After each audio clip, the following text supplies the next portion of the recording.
Bahagyang makahihinga sa pagbabudget ang ating mga kababayan, lalo na para sa Noche Buena. Ito'y dahil 10 araw bago ang Kapaskuhan, nakitaan na ng pagbaba ang presyo ng ilang gulay. Ang mga yan alamin sa sentro ng balita ni Vel Custodio.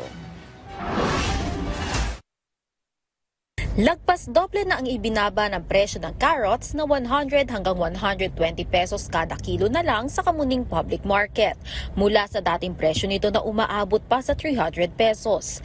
Sa pagkakataong mababa ang presyo ng bilihin, diskarte ng mamimiling si Cheryl. Bumibili po kami ng mas marami kasi hindi po kasi pare-parehas yung presyo araw-araw po. Minsan may mataas, minsan din mababa. Kaya pagka alam po namin na medyo mababa na, medyo dinadamihan na rin po namin para makatipid. Ikinatuwa naman ni Leticia na bumaba na ang presyo ng carrots, lalo na't balak niya itong ipangsahog sa handa sa Noche Buena. Siyempre, hindi talaga nawawala yung carrot sa minudo, di ba? Sa Pasko po Kaldereta, siyempre, baka, para masarap. Dati yung carrots kasi nag-300 yun, ano na lang siya, 120, 100, ganyan, mababa na siya. Malaki na yung markdown niya. Siguro maraming harvest na kasi hindi lang naman si Baguio ang nagdadala niyan. Meron din ang Biskaya.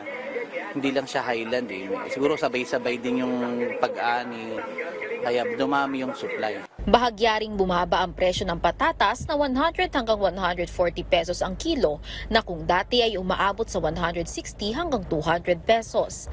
Pababa na rin ang presyo ng talong at ampalaya na 160 pesos ang kilo mula sa dating 200. Pero ang sibuyas nananatili pa rin sa dati nitong presyo na 300 pesos sa local red onion.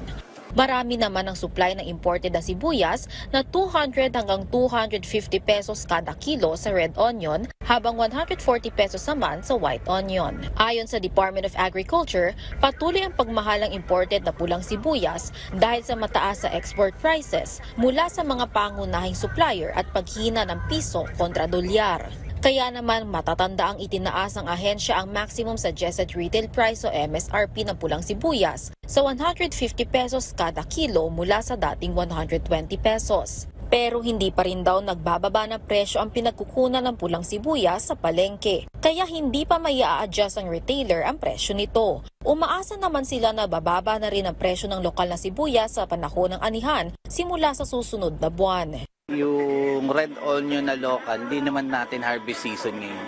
Kaya nag-import sila ng mas marami.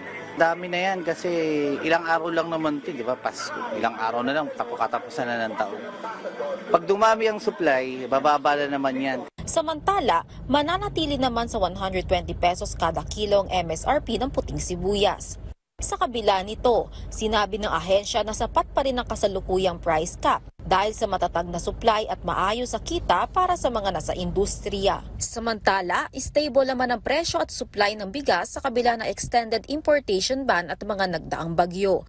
Mabibili ang local rice ng 40 hanggang 40 pesos kada kilo, habang 37 hanggang 58 pesos naman sa imported rice. Ayon sa DA, inaasahang magiging maganda ang ani ng palay hanggang sa katapusan ng taon. Posible ring malagpasan pa ang harvest record noong 2023 na 20.6 million metric tons.